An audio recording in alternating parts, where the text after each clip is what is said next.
Before we go into our practicals, let's go through some examples of where you might want to use topic modelling depending on the kind of data that you've got and the work that you're doing.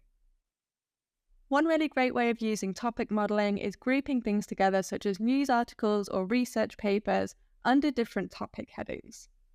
If you've been on a news website, you'll often see that articles are grouped together under topics of what those articles are about.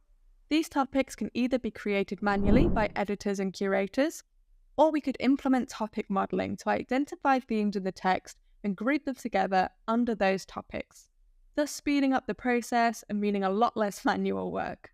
Another example is where you have customer feedback or reviews data coming in. Most companies just don't have time to manually go through all of these reviews and this feedback and see what their consumers are saying.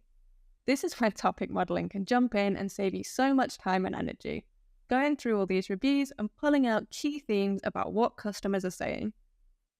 Topic modelling can also be used for social listening, where we monitor social media data around our brand or our product or our company and be able to quickly pull out key topics that people are talking about in relation to our brand.